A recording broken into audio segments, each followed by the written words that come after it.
Oh, you stole it. I hate these things in front of me. Good morning, everybody. Hello? Is anybody there? I know the lights are bright, and I can't really see you. So I'm going to have to be a little bit careful. I was actually doing a presentation here last week, and I had the whole stage. So if I fall off, if there's any medics in the house, that'd be really appreciative. I did a presentation last week to professional accountants, and if you've heard any of my presentations before, I always like to start with jokes. The one last week for accountants was, nice to be in a room where everybody counts. Trust me, they don't get any better with cybersecurity. So, why was the password lacking in confidence? Because it was insecure. You can groan if you like. Last week, we changed our password systems to have 8 characters. I chose Snow White and the 7 Dwarfs. I used to do stand-up comedy. Now you know why I don't. I also, wherever I speak, I always carry my little post-it note. It says on it, do not swear. And it's always here. I will do my best, but the last, I might relent a little bit. So I think Simon's very kindly spoke a lot about me. We've been in RCIPS for 4 years. I have all these certificates. I put those ones up. I've got more, but I put those ones up because those are the ones you have to pass exams for. Head of cybercrime investigation for the police. And he said, I used to work for the National Cybercrime Unit in law enforcement, and latterly the National Cybersecurity Centre at GCHQ. So Simon is right. I used to be a spy and still am. Maybe not Radio Cayman, though. Maybe somebody else. So the thing about me that's unique, and it's not because I know every single happy hour on this island, is that I've had experience of dealing with cybercrime. I was involved in just about every single major cybercrime attack in the UK for the period 2017 to 2021. So Vlad and I are good friends, and I don't want to stand up here and completely disagree with him. I'll say in certain matters he was right. The thing that changed the UK to be more aware of in dealing with cybersecurity incidents is when they started to get the big hits. So Vlad's right. I hope it never happens here, but I think it's a wake-up call that will change how we deal with it. Vlad works in the private sector and has to be a little bit political. I can answer the question that was asked in relation to do we do enough, and the answer is no. My talk today should show you why it's no, because I'm going to do real examples. The examples I'm going to be talking about today are things we've actually been involved in this island. Everything's been anonymized. You won't know who it is. But it's important you understand the types of things we've seen. So anatomy of a cybercrime investigation, the structure of a cybercrime investigation, really doesn't vary that much from investigating a murder. We're still looking for means, opportunity, and motive. So in cyber, the motive easy. It's money. Always money. Always the end result is money. It might start as cred harvesting, but it's going to be money.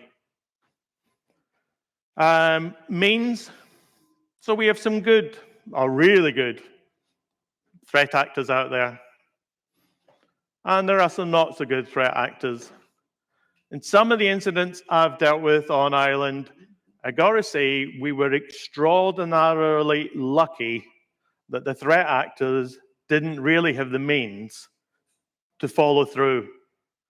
Because in one, it would have been absolutely devastating for the island. And in the second one, it would have been devastating on a worldwide stage because the company was a global one. But the actors were not the best. So we got lucky. We don't always get lucky. You won't always get lucky. I always say 3 key phrases, that's not easy to say. I'm glad I'm sober. 3 key phrases. Number 1, complacency is the enemy of good cybersecurity. Never ever think it won't happen to you. And that's really one of the things I want to point out of today. So, because the start of an anatomy is what we take as a 4P approach, which is pursue. So we reactively and proactively investigate operations, trying to bring people to justice. The big difference between investigating a murder or crime on this island and investigating a cybercrime is the chances of getting somebody in court for a cybercrime is nil. So there are some stuff in Ireland where we've arrested people, decent images of children, that type of thing. But a major cybercrime attack, a major ransomware attack is coming from Russia or one of those states. Fraud, probably Nigeria or an African state. We're not going to be arresting those people. So we have to think about it separately or differently. So we also do prepare. So today is where I'll claim that I'm preparing, because I'm talking to you good people, working alongside other entities on the island to do what we can to prevent or prepare for a cybercrime attack. If you live in this island, you know how well we prepare for hurricanes. Okay, we've got an excellent hazard management team that do all of that. How well prepared are we as an island nation for a cybercrime attack? What if water, desalinated water, is attacked and goes? What if electricity goes? That sometimes goes with hurricanes, but that might be not too bad. Food distribution. Stuff's imported. I guess it's imported, ordered using a computer system. What happens if that's taken out and we can't bring in food and we can't distribute it around the island? What if we haven't got an airport? Would lack of an airport be out for a month be more or less impactful than a hurricane? I'm not looking for answers, I'm raising the questions because they are concerns. Protect, again, that's looking at putting out preventative materials. Protect and then prevent is trying to look to stop people becoming in cybercrime. Thankfully, on this island, that is not an issue I've come across, and long may it continue. I think most of the people who would know how to do this are fortunately on the right side of the fence, or what I call the right side of the fence, and doing good rather than bad. So go through that. So we have 4 typical investigative phrases in cybercrime investigations. Acquisition.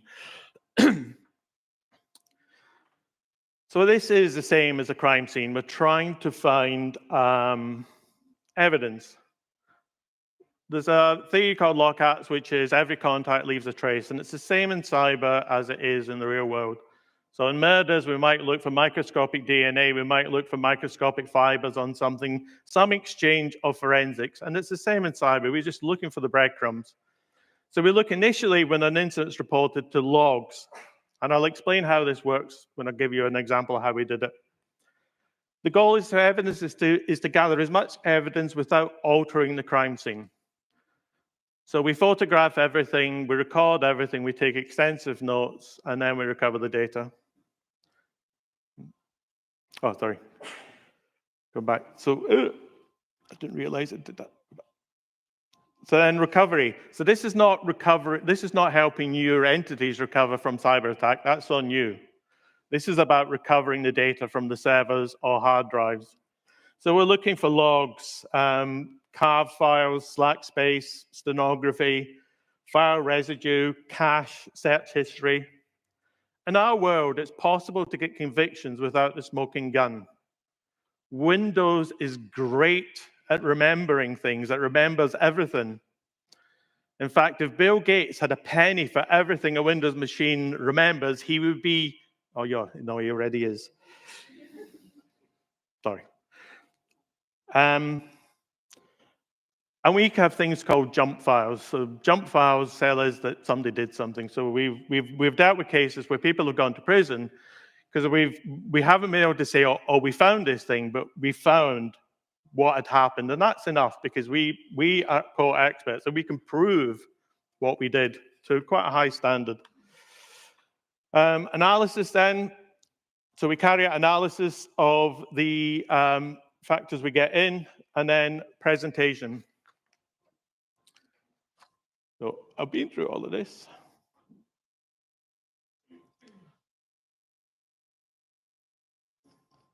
So when we get our analysis, this is how it's presented in front of us.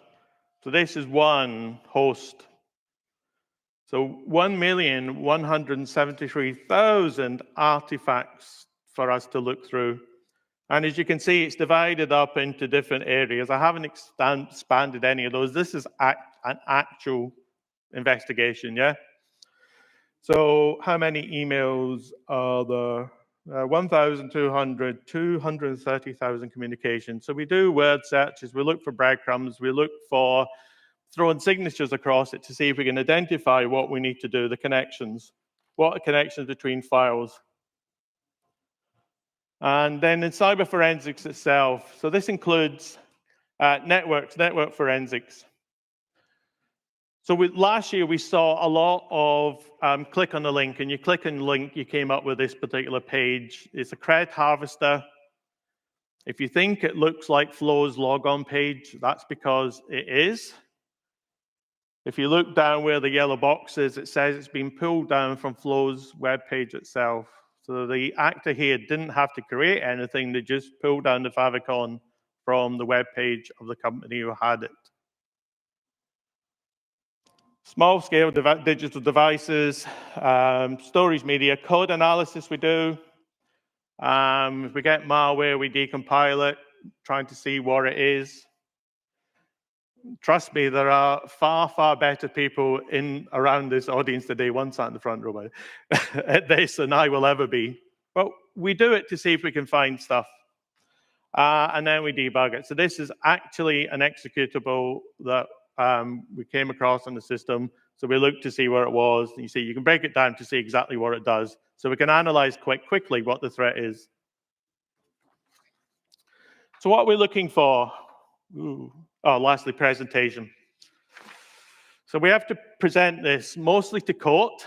The Director of Public Prosecutions is here, so he likes us to present this in a case that not only can his lawyers understand, but more importantly, the jury can understand. In preparing these reports, it's really easy to be, look how clever I am. And as I'm not very clever, I tend not to do that. I like to keep things simple and try to explain to the court, no, this is exactly what happened, or this isn't happened because this is what I've done. And what we're looking for really, and I'm trying to move on quickly because there's quite a lot to cover, and I don't want to interrupt your coffee break. But I am going to talk to the end because then Simon's idea of asking me questions about parking tickets won't ever come into it. So we're looking for TTPs, tactics, techniques, and procedures. They're key to understanding an IOC's indicators of compromise. Why are they key? Well, for me, in Prepare and Protect, they are key because we want to share that information with entities in Ireland and say, hey, this is what we're seeing at the moment. These are the attack vectors we're seeing, and this is what you can do to prevent them.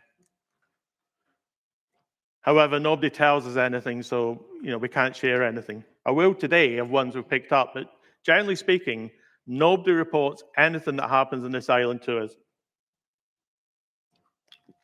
As I said, we can't get the people in court. But the small, medium enterprises on this island, I say there were, because they don't exist anymore, because they fell victim of business email compromise and they lost the business because of the amount of money involved in it. That could have been preventable by having a better cybersecurity network than we do.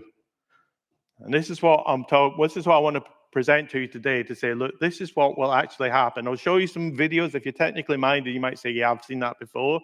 If you're not, it's probably going to scare the living daylights out of you. Because it is scary stuff, but it is real. So key for us are these techniques and stuff. So Tactics we've seen locally. We've seen vulnerabilities being attacked, particularly legacy software. That seems to be something we see a lot of. As I said, systems never forget anything, and something that you've probably forgot about is sat there as a legacy, is a legacy entity, and it's been caught. It happened to the government in February. That is actually a good story because the government SOC, which is 24/7, picked it up almost immediately and stopped it spreading. But it was legacy software. It was just stuff that shouldn't have been there, but it was. When I talked about means, motive, and opportunities, vulnerabilities are the opportunities. And they're either infrastructure-based or they're people-based. But if you think about it logically, they're all people-based because people do the infrastructure. Third-party vulnerabilities we'll talk about. What we see a lot of is social engineering leading to exploitation. That's becoming very key in our modern world. And then we have stupidity. We have gross stupidity. And then we have WTF. I will say that sometimes I think we look at this and say, how could they do that? I'll ask you at the end when I go through my second example of you start at the beginning saying, how could they do that? But then when you find out and investigate the circumstances, you kind of think, okay. You'll know more when I explain it more. So I thought to start looking at vulnerabilities, I'd do my own wee vulnerability scan. So I was looking for particular ports. I was looking for drop bear SSH because I know that can be vulnerable. Not always, but it can be. So I ran this scan, and this is what I got, this IP address. It's got drop bear 0.46 as the version. 0.46 is way down the list, and has 17 known vulnerabilities. Doing some more investigation into it, I can see port 403 is open and port 53 is open. Port 53 is UDP. Being open is not good. And my video will show you why it's not good. Likewise, 403. 403 is open, but that's not good. And the last one is the default gateway. This is not me being clever, because I'm not clever. This is me just using Google. And Google tells me that the default passwords is admin, admin. So I stuck the IP address into the browser bar. And there it is. Obviously, I didn't do admin, admin, as that is illegal. I really didn't, because I would never have been caught, but morally, it wouldn't have sat well with me. What's the chances that that is sitting as admin, admin? Too much, yeah, probably. I'll never know. So third-party vulnerabilities then. So we talked about people doing stuff with infrastructure and they create vulnerabilities. What about people who are not your people, third-party vulnerabilities? Move it. Last year, I think it was the last year, 22.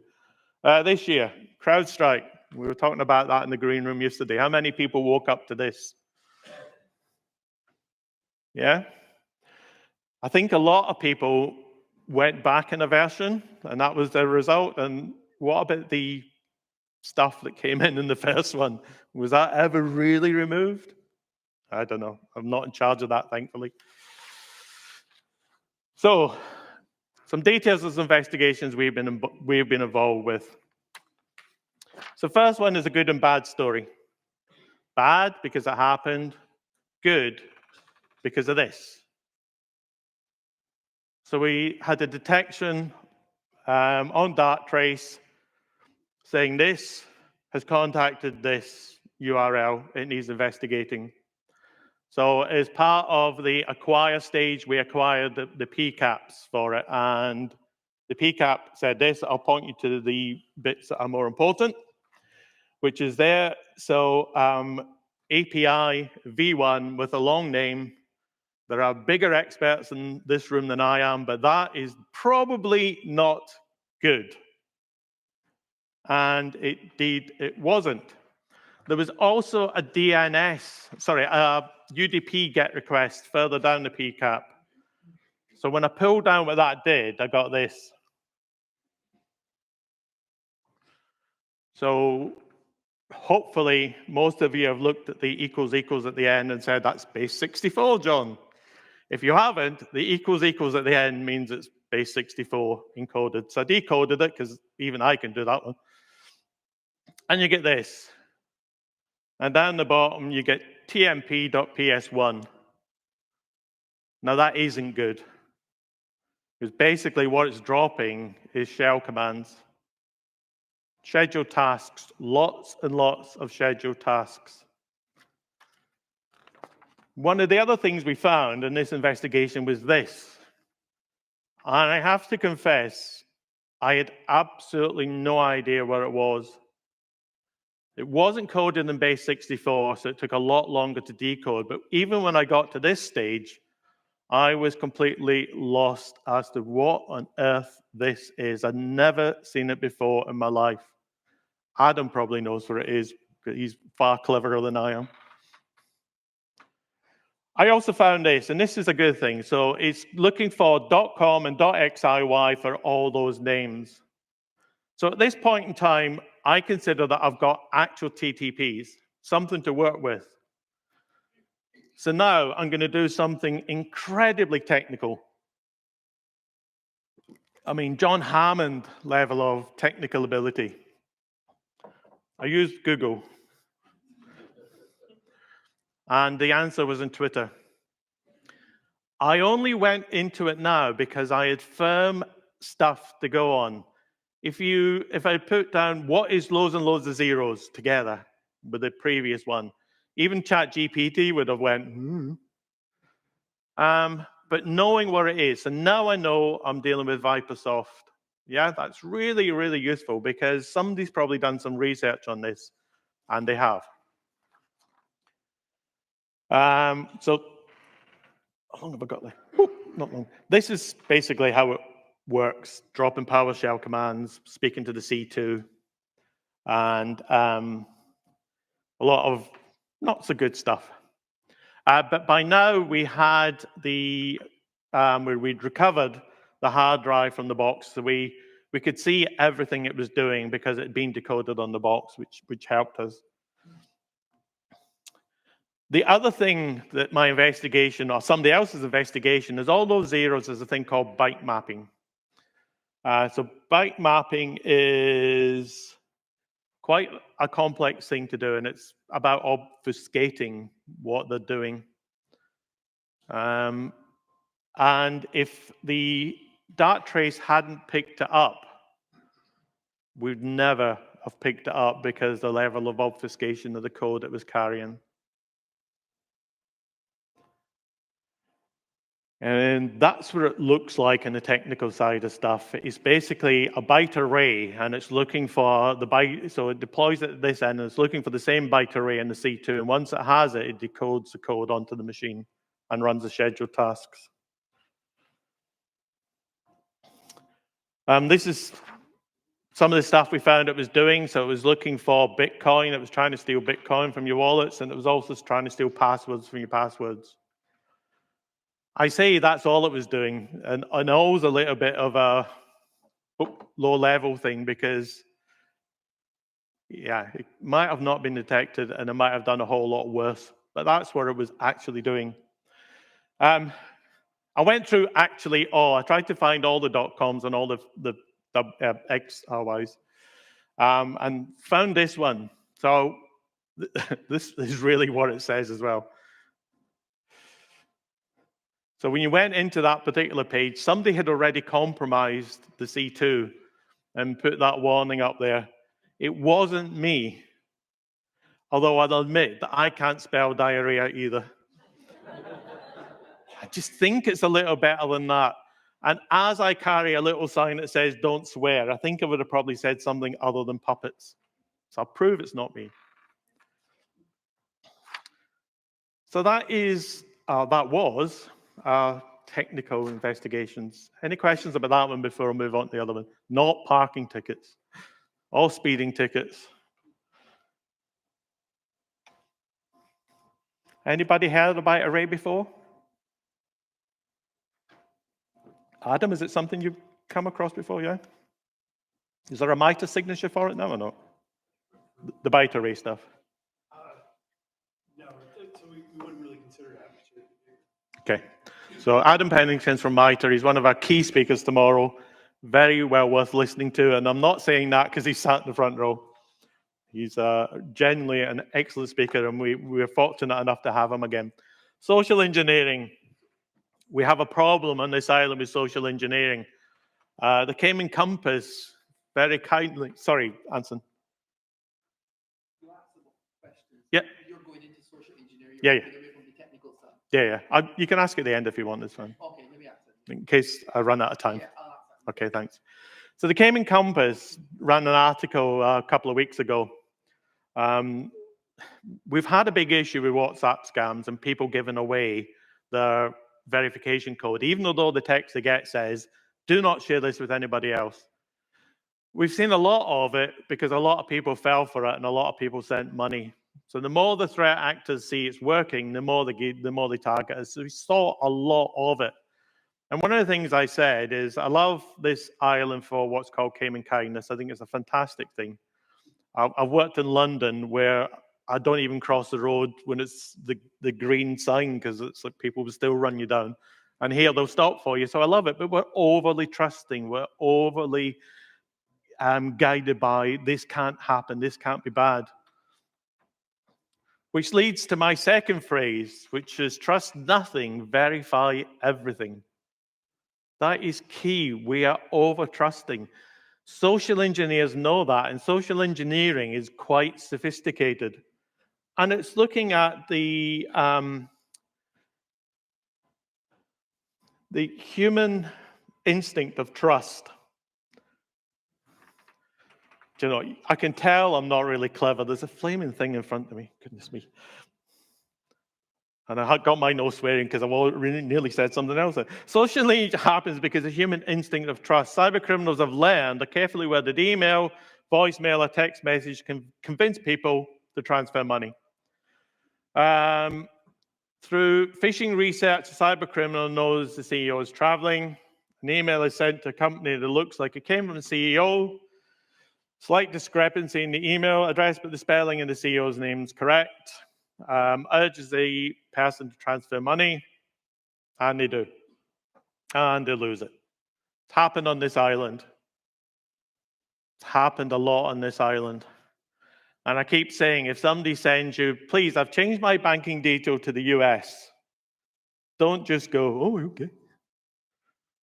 Verify, because they probably haven't. So a few days later, the CEO realized they've been targeted. So what happens if somebody believes an email and they click on the link?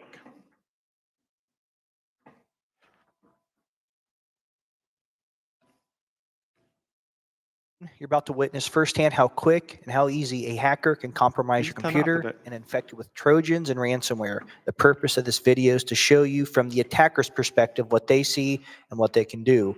On the right-hand side here is our victim's computer. It is a fully patched and updated Windows 10 system. As you can see, Security Center shows no actions are needed, all green check marks, and this is running Windows 10 Professional. 20H2, which is the most updated version. The attacker is running Kali Linux, which is here on the left-hand side. The hacker's already been configured and is waiting for a connection back. The hacker has sent an email to the victim, as seen here, and the victim is simply going to click and run what is attached here, which in this case is a Word document. Now, the victim computer here is running Office 2021, as seen here, also fully updated and patched. And on the left-hand side here, if you keep an eye on it, you're going to see what's going to happen. As this Office document opens up, now stuff just started happening on the left-hand side here. And you can see down in the bottom left corner here, this is the IP address of the victim. And if the attacker runs the command ipconfig, you can see that they are seeing the exact same IP address and host name of the system. So the attacker has successfully gained access to this computer through a Word document, and there were no alerts, no detections whatsoever. That's how easy it is. Now, the next steps that the hacker will need to do is to be able to maintain access. We call this persistence. And then they also need to get their ransomware on the computer. So the hacker has written up some commands here that they're going to go ahead and paste in to the command prompt here that they've got access to. And this is downloading all of these different files. And once these files finish downloading, this is going to allow the attacker to maintain their access by every time, even if the computer gets restarted. In this case, what they're doing is they're backdooring Google Chrome. And now they just made the executable and all of the things they just downloaded hidden. So it's much harder from a forensic perspective to be able to find it. And now they are starting to download the malware. All right. Now, at this point, it looks like actually there was a mistype here. Let me go ahead and correct the spelling here. It is now called this. Let's try that one more time. There it goes. All right, that's running now. So now what I wanted to show is how the persistent connection works, and also what the attacker can have access to. So in this case, in the documents, you can see there's some documents here. There's a file called bank account number with a bank account amount. Keep that in mind, because what we're going to do here is we're going to just double click Google Chrome to simulate the other backdoor firing off, and as you see, it did. It's coming over a different connection, and then you're going to see Google Chrome will open up normal. So no pop-ups, no warnings, nothing at all that would give an indication that there was a problem. As you can see, Security Center still says all is well, and we'll go ahead and minimize this, and we'll go back here to Google Chrome, and it's Google Chrome.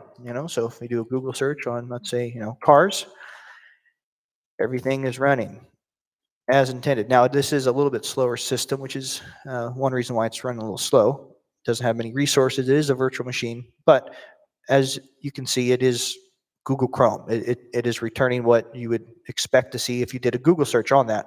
And if you close out Google Chrome, we still have the connection. Now, what I wanted to show you was if we go into, let's change the directory into the documents, we can see everything that's in the documents here. And the attacker can simply do something like this. And now they can read all the contents in the document as well. So, and the victim is no wiser that something has happened, that there's something on the system or someone on the system watching. So at this point, we've got the ransomware started. It is running in the background. The ransomware is going to be doing a few things. It's going to be grabbing username and passwords out of memory, scraping a process called LSAS. It's going to start vulnerability, or excuse me, port scanning. It's going to look for other systems on the network. It's going to look for systems on other networks. And then it's going to try to do some lateral movement by connecting into those other systems using the credentials that it was able to get from this system. This system is joined to a domain. So this does simulate a business computer in a business environment with multiple systems. And there are some exploits that it's going to try as well. So it goes on quite a bit there, because he says the ransomware does stuff. It's kind of not correct. The ransomware is something different. He's running scripts that's going to steal everything. So this guy is a security expert. This is quite a sophisticated Word document. It didn't come up as a macro. It's done from a Word.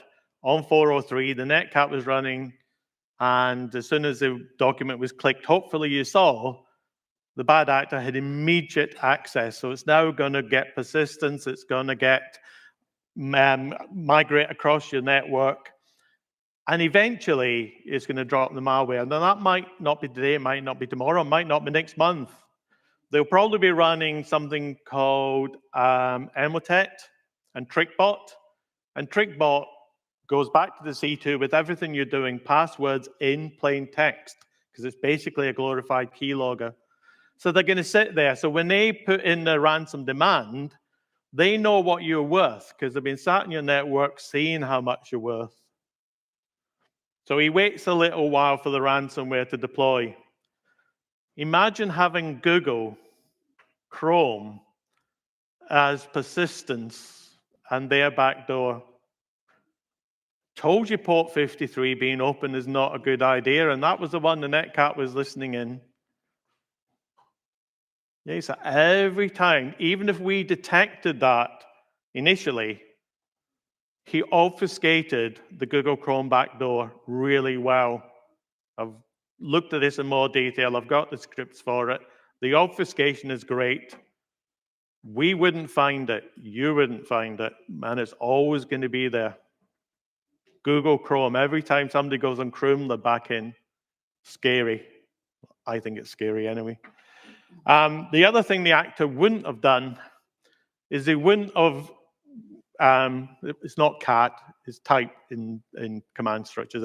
So they wouldn't have typed out the file, because that would have left something for digital forensics to find. They would just have taken it. They would have curled it. They would have wgetted it. I can see RJ at the back is squirming by the fact he used copy and paste rather than writing a script that does the copy and paste for him. I hear you on that one. I was surprised, but I think this chap who's very, very good at what he does, I think he was trying to show you that even if you haven't got any technical knowledge, if you have the script, all you need to be able to do is copy and paste. How hard is that? Even I can do that. But he waits a little while before the ransomware deploys. So I thought I'd show you what ransomware actually deploying looks like. This is Lockbit. Done this on any desk on their their online desktop. I'll say go when I press the button. The go is when I run the executable.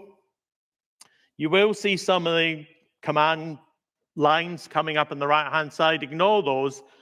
Focus your mind on the left-hand side on the Word documents and the JPEGs. And watch for them to change, because the moment they change is the moment they're encrypted. We've got 10 minutes to run this, haven't we? Keep your eye on the left-hand side. Oh, where's it gone? Ugh. Had they done it already? Oh, there we go. Give it. Boom. 2.13 seconds. 2.13 seconds to encrypt everything on your system. And then in that 2.13 seconds, it searched for backups, it's turned off your AV, and it's done a couple of other things. And if you click on the top part, which is the ransom note, built into this one is further executables. So as soon as you click on the ransom note, before it opens the ransom note, it deploys some more executables. And then you end up with this. And you're popped. And unless you've got really, really good backups, you're not going to get everything back. And they will have stolen key details from you, key data from you. So how easy is it to get the email stuff done? So this is an email I got from the man sat at the back of the room. Hey, John. He uses hey a lot. Could you send me those key findings and the vulnerabilities you found on CUC? I can share with Dennis then.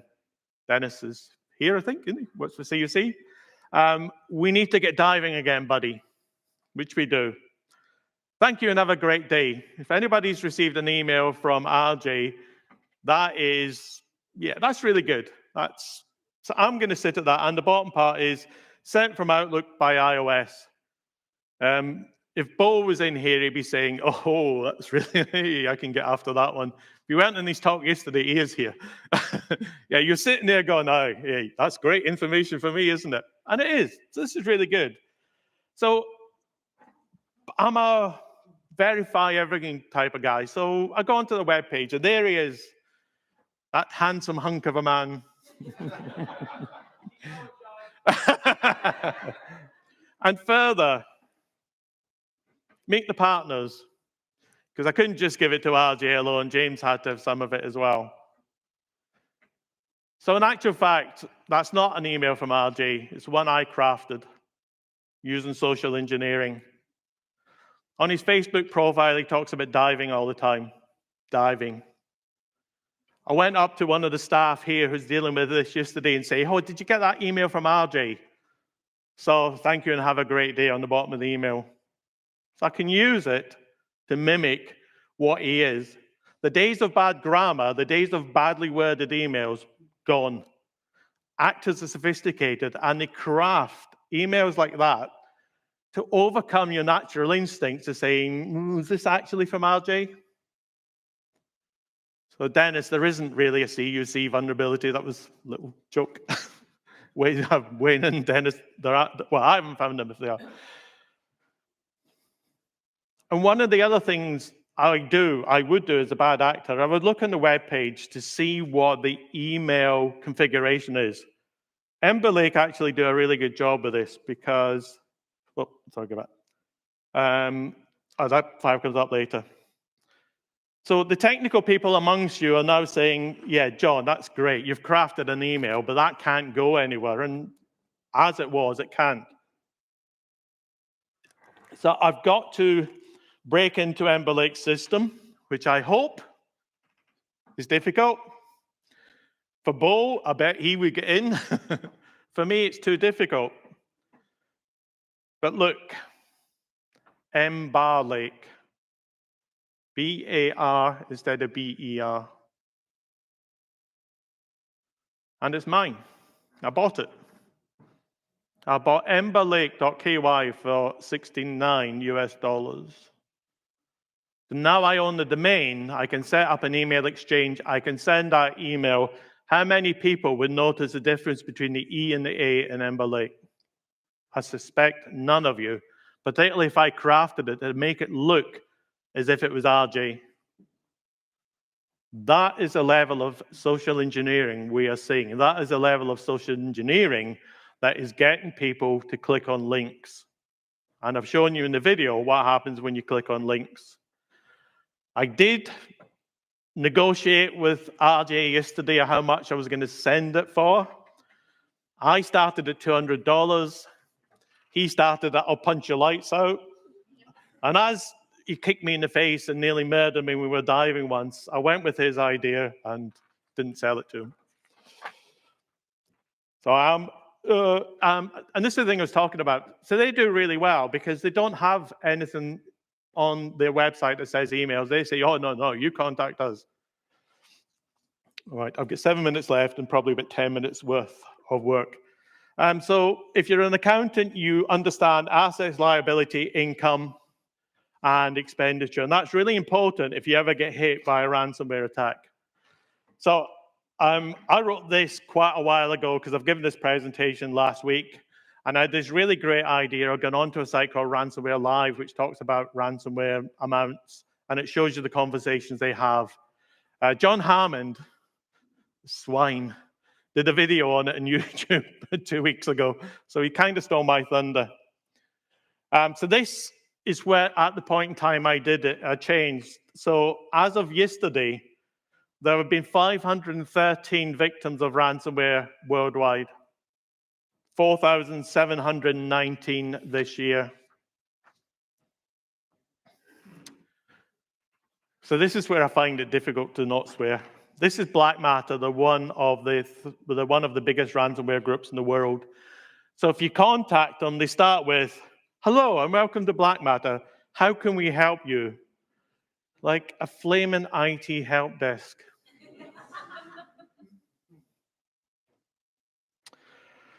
Senior demanded price. For it, you will get the decrypting tools, your data back. So they've got 1.5 terabytes of your data. People have played hardball with them in the past and said, oh, no, you haven't got the data. These days, they have that data, and they will publish it. So going down the page, you get a discount, 10% for early payment, 25% off the BTC transaction. Really good business, people. Our idea was 500,000, but maybe we can negotiate $1 million. In actual fact, the ransom was 15 million, and it was negotiated down to 13.5 million. The decryption files don't work like encryption. Encryption takes 2.1 seconds. Decryption has to go every single file individually, and you have to script it to do it, and it takes months and months and months. So even paying 13.5 million, you're not getting your business back anytime soon. Some of the other negotiations, this one didn't do too well. 1 or 2 million, they got it down to 1,775,000. I don't know who this one is, but they're a brilliant negotiator. They got it from 4 million to 150,000. So the social engineering life cycle. Investigation, the hook, the play, and the exit. I'll come back to that later. This is an investigation we did on Ireland. So it starts out with somebody got a message on Telegram from Haranai Kunimitsu. So the person did due diligence. So the company exists. It's a huge Japanese cryptocurrency firm. Huge, as in doing a lot of worldwide trading. The people exist. These are real people. And remember the name Miko, because it comes up again a little bit later on. So for months, and it is months, these characters engage with their victim, doing social engineering and other things. The victim worked for a financial company. The negotiations were saying, come and work with us and you'll earn lots and lots of money. They wanted to make money for the company, the financial house. Of course, they did want to make money for the customers, but they wanted to make money for themselves. So they got this. This is not the one. This is a different one I've used because, again, I want to anonymize it. So the Isabella is not on Cayman. But we have a strong track record. So this is the start of it, and it is months and months of negotiations. And they eventually arrange a meeting, and they send them this link to the meeting. You click on the link, and they got this. Access restricted, so they can't get into the meeting. So they've got the hook. Can't get into the meeting. Oh, I see. It seems you're based in Europe, even though they were based here, which is weird. Please troubleshoot this and click on this link. So the following conversation is a real conversation. I've cut it down quite a bit. Sorry, the file asked me to run a script. I'm not comfortable doing that. Good start. Could we just use Google Hangouts or Zoom? Several weeks later, seems that the script sends IP requests. Check it and try again. Sorry for the inconvenience. Keeping them ongoing. I can copy and paste my IP for you if that helps. By now, they're thinking, I want this business. Can I do anything? Give my IP address away. Not good. So what I can do with an IP address for vulnerabilities. Yeah, send it over. Actually, we're not interested in the IP address. Yeah, send it over. I'm not going to do anything with it, but send it over. Miko and I are already in the meeting, so they're using the name of the other person as well. We're here waiting for you. Please come in. Do you need my browser version? I can send that over as well. And Bo, again, is sat at the back going, oh, great. He's about to reveal his browser version and does. Hey, it's still not working? This is a few weeks later. Can you still not get into this meeting? I'll try again. No, it's still not working. And my customers are about to have a 25% improvement in their Bitcoin price. Is there any way you can fix it? No requirements in the meeting. Please join us. Waiting for you now to join. Script sends requests to the service support team. It's all good. I ran it, and it's still not working. Maybe because an issue on your side, I'm not sure. Can we try Google Hangouts? Yeah, we can. I'll send you a request on Google Hangouts and we wait 15 minutes. If you look at the cycle, then you've got identifying the victims, gathering background information over months, engaging the target, spinning a story, taking control of the interaction. I think I've shown who controlled that interaction. Expanding the foothold, executing the attack. Disrupting businesses on siphoning data, and then removing traces of malware and covering tracks. So this was the actual script. I won't go into it too much. Basically, it's an Apple script. So the perpetrators knew the person was using a Mac. How did they know he was using a Mac? Social engineering. We did follow the money. It is in the millions. However, I knew who this was as soon as I saw this. Social engineering, changing it from Bitcoin to Ethereum. This is Lazarus. This is North Korean state actors, and this is a particular group of Lazarus most closely associated to the North Korean government. This money has almost certainly been used to develop the nuclear program. I think I was the first to discover it. I might not have been, but Slow Mist came up. Well, so that was a grab. Slow Mist came up with it a few months later, saying, "Yep, this is definitely North Korea," and it is. So this is another one, and my time's up, and I'm going to leave you with this one. This was somebody else's response, and the third phrase is. So the chap himself, sorry, I should have said, the guy who was the victim for this one got the script, and this is the failing, if you like. So if you go to stupid or very stupid, months and months, you can see why this person thought it was good. So I don't think they were stupid. I don't think they were very stupid. I think they made a mistake because they thought they understood what the script said. So my last phrase is, if in doubt, don't do it. So for all Cayman community, for all users of computer systems, for all admins, for all CISOs, for all you people here, complacency is the enemy of good cybersecurity. Trust nothing, verify everything. If in doubt, don't do it. But please, please, please, and I'm going to have to rip this up, come up with the last three lines of this, because when asked to do the script, the person said, "Go fuck yourself." Thank you very much for listening. Enjoy your coffee.